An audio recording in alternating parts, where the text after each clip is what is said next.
नमस्कार विद्यार्थी मित्रांनो, पालकांनो. आजची आपली काय लेटेस्ट अपडेट्स आहे आणि आजच्या तारखेला आपण काय काय केलं पाहिजे, म्हणजे आज 29 ऑगस्ट आहे आणि आज आपण काय काय केलं पाहिजे हे आपण आज लक्ष देऊन बघूया. कारण आजच्या दिवशी तुम्ही कोणतीच डेट मिस करू नका, कारण आज सर्व जे ते इम्पॉर्टंट अपडेट्स आले आणि आपल्याकडे एक आयुर्वेदाची कॉलेजेसची रँकिंग लिस्ट पण आली आहे. ती आपल्या थ्रू नाही आहे, ती NCICM थ्रू त्यांनी पब्लिश केली आहे. NCICM कोण आहे? रेग्युलेटिंग ऑथॉरिटी आहे. कोण? जे आयुर्वेदा कॉलेजेसला रेग्युलेट करतं, जे आयुर्वेदा कॉलेजेसला कंट्रोल करतं. एक कम्युनिटी जी आहे तिला आपण NCICM कम्युनिटी असं म्हणतो. तर ते पूर्ण त्यांनी आयुर्वेदाची जी कॉलेज लिस्ट आहे रँकिंग अनुसार, रँकिंग A, रँकिंग B आणि रँकिंग C, तिघी रँकिंग अनुसार आपल्याला लिस्ट दिली आहे. आपण डायरेक्ट ती लिस्ट पण चॉईस फिलिंगमध्ये टाकली. आपण त्या कॉलेजेसचा विचार केला तरी चालतंय, तर आपल्याला ती चॉईस फिलिंगमध्ये खूप महत्त्वाची राहील.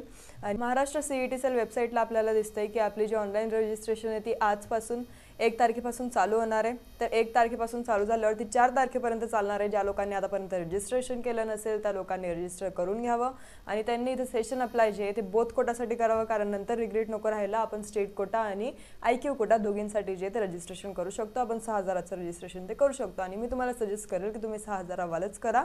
भले तुमचे जे मार्क्स आहे ते थोडे चांगले करा. जर तुमचे एकदमच चांगले तर तुम्ही फक्त स्टेट कोटामध्ये करू शकतात, कारण तुम्हाला गॅरंटी की आपल्याला गव्हर्नमेंट लागूनच जाईल. पण जे थोडं अटीतटीला मार्क्स आहे ते लोकांनी दोघी सिलेक्ट करा, 6,000 वालं रजिस्ट्रेशन करा. नंतर आपल्याला आता 8 तारखेपर्यंत वेटच करायचं आहे का, कारण 8 तारखेला आपली चॉईस फिलिंग येणार आहे. ज्या लोकांचं ऑलरेडी रजिस्ट्रेशन झाले त्यांची CET सेलची लेटेस्ट अपडेट जी आहे ती 8 तारखेलाच आहे, कारण तेव्हाच आपली चॉईस फिलिंग जे ते स्टार्ट होणार आहे. तोपर्यंत तुम्ही काय काय केलं पाहिजे याच्यावर पण मी व्हिडिओ बनवला आहे. तोपर्यंत तुम्ही प्रेफरन्स लिस्ट जी आहे ती नीट बघून घ्या. आता आपण बघू की AACCचं काय अपडेट आहे. AACCसाठी आपण ऑलरेडी त्यांचं शेड्यूल बघितलं होतं. ते शेड्यूलमध्ये आपल्याला दिसतंय की 22 ऑगस्टपासून जे ते रजिस्ट्रेशन स्टार्ट झालं तर ते 1 सप्टेंबरपर्यंत चालणार आहे आणि आज 29 ऑगस्ट आहे. तर तुम्ही आज पण जे ते रजिस्ट्रेशन करू शकतात. तुम्ही 1 सप्टेंबरपर्यंत कधी पण रजिस्ट्रेशन करू शकतात. फक्त विसरू नका चॉईस लॉकिंग आणि चॉईस फिलिंग आपल्याला जी आहे ती पण आली आहे. तर ती 26 ऑगस्टपासून आपल्याला दिसते की ती ऑलरेडी ॲक्टिव्ह झालेली आहे. तर आज पण तुम्ही चॉईस फिलिंग पण करून टाका, रजिस्ट्रेशन पण करून टाका, पेमेंट पण करून टाका तरी चालतंय. फक्त तुम्ही आज चॉईस लॉकिंग नाही करू शकत. लॉकिंग कधी आहे तर 1 सप्टेंबरला लॉकिंग आपल्याला दिलेली आहे. 2 वाजेपासून ती सुरू होणार आहे तर 12 वाजेपर्यंत. तर हा जो टाईम आहे हा नीट ऐका आणि नीट लक्ष द्या, कारण चॉईस लॉकिंग आता आपल्याकडनं होणार नाही आहे. ते 1 सप्टेंबरलाच होणार आहे, तर तेव्हाच आपल्याला ती करायची आहे. आणि AACCचं त्याच्यानंतर जे ते शेड्यूल येईल. शेड्यूल आल्यानंतर आपल्याला त्यांचं जे रिझल्ट आउट होईल आणि रिझल्ट आउट झाल्यानंतर आपल्याला रिपोर्टिंग टाईम वगैरे दिला जाईल. तर तेवढंच आपलं आता कंटिन्यू होईल. आता आपण बघू की MCCचं काय अपडेट आहे. MCCचं अपडेट असं होतं, मागच्या वेळेस जेव्हा त्यांनी नोटीस रिलीज केली होती, मी याच्यावर पण एक व्हिडिओ बनवला होता, तुम्हाला डिटेलमध्ये समजेल. 29 ऑगस्टपासून जे ते आपले चॉईस फिलिंग जे ते स्टार्ट होणार होते. कोणत्या? राऊंड 2 साठी. राऊंड 2 MBBS आणि BDS साठी आपले जे चॉईस फिलिंग आहे ते स्टार्ट होणार होते 29 ऑगस्टपासून. तर ते जे सीट्स आहे MBBSचे ते पण वाढवले गेलेले आहे. पण आता आपण जर अपडेट बघितलं MCCच्या वेबसाईटला, ते पण मी तुम्हाला एकदा दाखवून त्यांनी म्हटलेलं आहे की आपलं जे शेड्यूल आहे विल बी अपडेटेड सून. म्हणजे अजूनपर्यंत काहीच अपडेट नाही आहे. 29 ऑगस्टला तुम्ही चॉईस फिलिंग करू शकतात, पण ते कधीपर्यंत चालेल, रिपोर्टिंग कधी होईल, रिझल्ट कधी येईल ते अजून काहीच सांगितलं नाही आहे. आणि राऊंड 1चं पण तसंच झालं होतं. राऊंड 1चं पण खूप एक्सटेंड करत गेले होते आणि नंतर कधी रिझल्ट लागला ते आपल्याला माहीतसुद्धा नव्हतं की त्याची ॲक्च्युअल डेट काय आहे. रिझल्ट लागल्यानंतर आपल्याला माहीत पडलं की अरे रिझल्ट लागला आहे. तर त्यांनी ॲक्च्युअल डेट जी स्पेसिफाय केलीच नव्हती. तर ह्यावेळेस पण तसंच होईल. फक्त तुम्ही 29 ऑगस्टला जे ते विंडो चेक करत राहा. चॉईस फिलिंग आलं तर ते एकदा तुम्ही करा, कारण चॉईस फिलिंग नंतर मिस आउट नको व्हायला. एक्सटेंड तर होईलच, पण कसं लवकर केलं तर मध्ये चांगलं राहतं. आता MCCचं रजिस्ट्रेशन जर झालं नसेल तर ते पण तुम्ही करू शकतात. ज्या लोकांना डीममध्ये ॲडमिशन घ्यायची आहे, ज्यांना 15% ऑल इंडिया कोटा गव्हर्नमेंटमध्ये ॲडमिशन घ्यायची आहे, सेंट्रल युनिव्हर्सिटीज, एम्स, जिपमर याच्यामध्ये जर तुम्हाला ॲडमिशन घ्यायची असेल तर तुम्ही MCCचं रजिस्ट्रेशन करा. AACCC त्या लोकांसाठी आहे ज्यांना आयुष कोर्सेससाठी अप्लाय करायचं आहे, म्हणजे ज्यांना BMS BHMSमध्ये ॲडमिशन घ्यायची आहे. कोण? डीम्ड युनिव्हर्सिटीजमध्ये जर तुम्हाला घ्यायची असेल, जर तुमचा बजेट थोडा चांगला असेल, जर तुम्हाला भरायचे 5 लाख पर इयर, तर तुम्ही AACCचं रजिस्ट्रेशन करू शकतात फॉर BMS. आणि जर तुम्हाला BHMSमध्ये 2.5-3 लाखापर्यंत बजेट पाहिजे पर इयर तर तुम्ही ते अप्लाय करू शकतात. प्लस तुम्हाला जर ऑल इंडिया कोटामध्ये गव्हर्नमेंट सीट्स पाहिजे 15%चे, तर ते पण तुम्ही तिथं पण अप्लाय करू शकता. AACCC तुम्हाला हे सर्व जे लाभ आहे हे सर्व भेटतील. जर तुमचे मार्क्स चांगले असेल तर तुम्ही 15% कोटामध्ये अप्लाय करा. गव्हर्नमेंटमध्ये तुम्हाला अदर स्टेटला ॲडमिशन भेटून जाईल. पण फर्स्ट राऊंडला मी नेहमी म्हणते की कट ऑफ जो आहे तो कमी राहतो, तर तो डीमसाठी राहतो. गव्हर्नमेंटसाठी जो आहे तो कट ऑफ हायच राहतो. जशी आपली स्टेट काउन्सिलिंग चालते तसं गव्हर्नमेंटसाठी त्यांचा कट ऑफ चालत असतो. फक्त डीममध्ये पहिल्या राऊंडला जो आहे तो कमी राहतो आणि नंतर तो वाढत जात असतो. कर्नाटकचे काय अपडेट्स आहे तर कर्नाटकचं आज 29 ऑगस्टला आपली प्रोव्हिजनल जी सिलेक्शन लिस्ट राहते ती येणार होती. प्रोव्हिजनल म्हणजे काय, प्रोव्हिजनल कधीच फायनल म्हटली जात नाही. जसं MCCची आधी सर्वात आधी प्रोव्हिजनल सिलेक्शन लिस्ट येते आणि नंतर त्यांची फायनल सिलेक्शन लिस्ट येते, तसंच कर्नाटकचं पण आहे. तर आज त्यांनी जी सिलेक्शन लिस्ट आहे ती आज पब्लिश करतील. म्हणजे ही फिक्स नाही मानली जात. फिक्स का नाही मानली जात, कारण तिच्यात काही करेक्शन्स राहतात. ते लोक कर्नाटक गव्हर्नमेंटला मेल करतात जर त्यांना काही प्रॉब्लेम्स राहिली, जर स्टुडंट्सला काही प्रॉब्लेम्स राहिली किंवा पॅरेंट्सला काही प्रॉब्लेम्स राहिली, तर ते मेल केल्यानंतर कर्नाटक गव्हर्नमेंट त्याला क्रॉस चेक करतं आणि व्हेरीफाय करतं की आपण खरंच ही चूक केली आहे का नाही. आणि नंतर ते जे फायनल सिलेक्शन लिस्टमध्ये सर्व करेक्शन होऊन येतं आणि कोणताच डाऊट जो आहे तो राहत नाही. सर्व क्लॅरिफाय होऊन जी आहे ते लिस्ट सिलेक्शन लिस्ट आउट होते. तर प्रोव्हिजनल सिलेक्शन लिस्टमध्ये आपल्याला समजून जातं की आपला नंबर लागतोय का नाही. पण मग आपण त्या लिस्टला फायनल मानू शकत नाही. काही 90% ती फायनलच जाते, पण बाकी 10% राहतात की तिच्यात काही पण होऊ शकतं. आता आपण MPची वेबसाईट बघूया की एकदा तिच्यात काही अपडेट आहे का नाही. MPची वेबसाईटला तुम्हाला इथे दिसत असेल की अजून पण काहीच अपडेट नाही आहे आपल्याला. जसं आधी विंडो दिसत होती सीटच्या तिथं आपल्याला आधी पण दिसत होता, स्टेट मेरिट लिस्ट आधी पण दिसत होती, सेम दिसतंय. काउन्सिलिंग शेड्यूलवर जर आपण क्लिक केलं तर तिथं काहीच येत नाही आहे. व्ह्यू मोर केलं तरी तुम्हाला तिथं काहीच दिसणार नाही. सेम जी साईट आहे सेम वेबसाईटला तुम्ही परत रिलोड होणार आणि परत इथंच येणार. तर अजूनपर्यंत याच्यात काहीच अपडेट नाही आहे. UP MBBS जे ते चालूच होईल. आणि खूप लोकांना शंका आहे की MBBS महाराष्ट्राचं कधी चालू होईल, परत सेकंड राऊंड कधी स्टार्ट होईल. तर आता आपला जो BMSचा फर्स्ट राऊंड आहे ना त्याला तुम्ही संपू द्या, त्याला होऊन जाऊ द्या. 8 तारखेनंतर किंवा एकदा 10 तारखेनंतर आपलं जेव्हा चॉईस फिलिंग होऊन जाईल, रिपोर्टिंग होऊन जाईल ना, तेव्हा रिपोर्टिंग झाल्यानंतर त्यांची रिपोर्टिंगच्या लास्ट डेटला आपलं जे शेड्यूल आहे MBBSच्या सेकंड राऊंडचं ते पण आउट होऊन जाईल. तर तेव्हा सर्व क्लॅरिफाय होऊन जाईल. फक्त आपलं BMSचं जेव्हा महाराष्ट्राचं फर्स्ट राऊंड झाल्यानंतर आपल्याला MBBS BDSचं सेकंड राऊंड बघायला भेटेल. नंतर आजची आपली सर्वात महत्त्वाची अपडेट ती म्हणजे की AA CCC मध्ये जर आपल्याला कॉलेज टाकायचं असेल, डीम्ड कॉलेजेस टाकायचे असतील, तर कोणते कॉलेज बेस्ट आहे, कोणत्या कॉलेजला NCICMने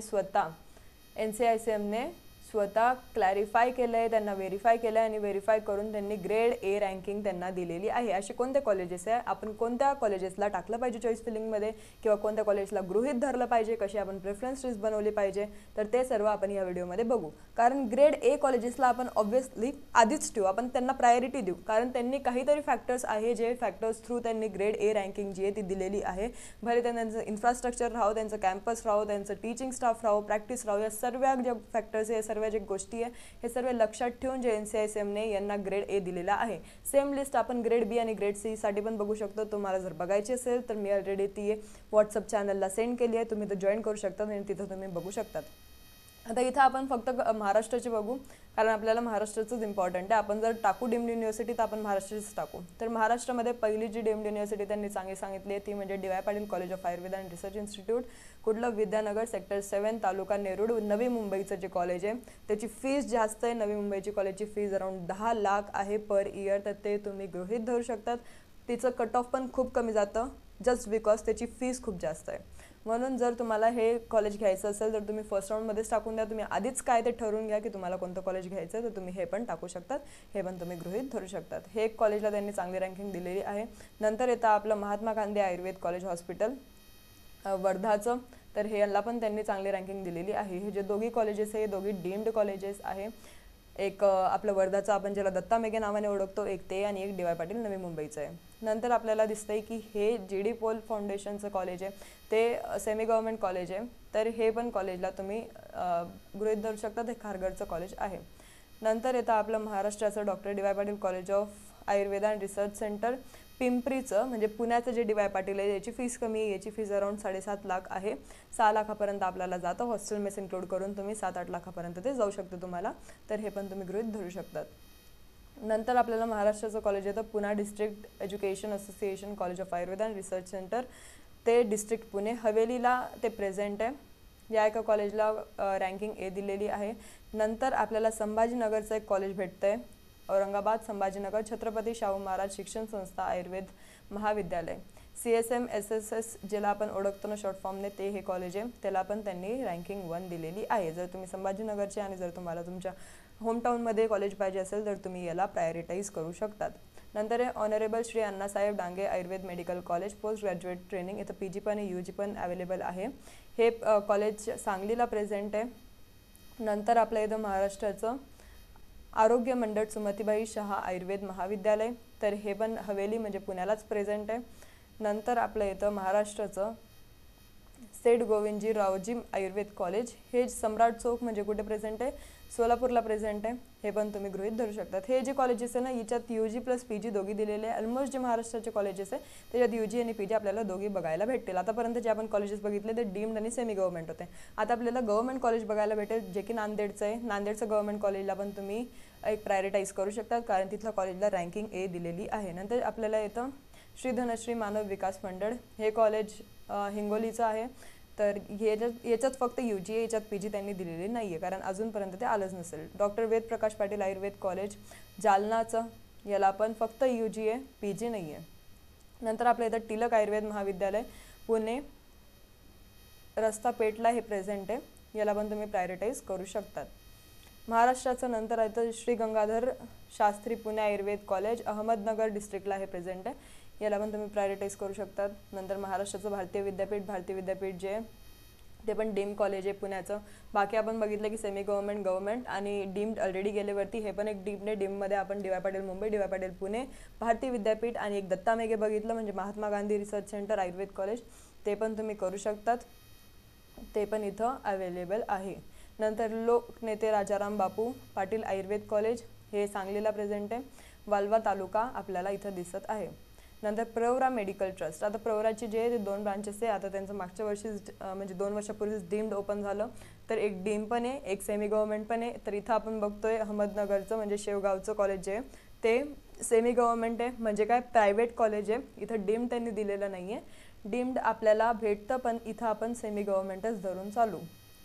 डीमचं त्यांचं नाव जे आहे ते रूरल आयुर्वेद कॉलेज आहे, ते पण तुम्ही एकदा क्रॉस चेक करू शकतात. एवढेच कॉलेजेस आतापर्यंत दिलेले आहे त्यांनी. 55 कॉलेजेस होते ज्याला मान्यता भेटली होती लास्ट इयर. हे 24-26चा आपण 24-25चा आपण बघत आहोत. इथं तुम्हाला अकॅडमिक सेशन दिसत असेल की 24-25 दिलेला आहे. तर त्या वर्षी एवढ्याच कॉलेजेसला मान्यता भेटली होती आणि तेवढ्याच कॉलेजेसला त्यांनी ग्रेड A रँकिंग दिली होती. बाकीचे जे रँकिंग आहे ते ग्रेड B आणि ग्रेड C मध्ये येतात. तुम्हाला ते PDF भेटून जाईल तुम्ही एकदा व्हॉट्सअप चॅनलला जॉईन केलं तर. तुम्ही जर आतापर्यंत सबस्क्राईब केलं नसेल तर नक्की सबस्क्राईब करा, कारण आता आपण ऑलरेडी सर्व जे अपडेट्स आहे ते बघितले. AA-CCC झालं, MCC झालं, MP UP झालं, नंतर कर्नाटकचं पण आपण बघितलं की लिस्ट येणार आहे. आणि बाकी जर तुम्हाला अजून काही डाऊट्स असेल तर तुम्ही कमेंट सेक्शनमध्ये नक्की कमेंट करून नीट काउन्सिलिंगबद्दल विचारू शकतात. तुम्हाला पेड काउन्सिलिंग घ्यायची असेल तर 8275518480 या नंबरला तुम्ही कॉन्टॅक्ट करू शकतात. खाली ऑलरेडी जो नंबर आहे तो डिस्प्ले होत असेल तर तिथं पण तुम्ही बघू शकतात. आणि एक व्हॉट्सअपला तुम्ही मेसेज टाकू शकतात. जर तुम्हाला BMS पाहिजे तर फक्त BMS महाराष्ट्र टाका, MP पाहिजे तर BMS MP टाका आणि MBBS पाहिजे तर MBBS महाराष्ट्र टाकू शकतात. धन्यवाद.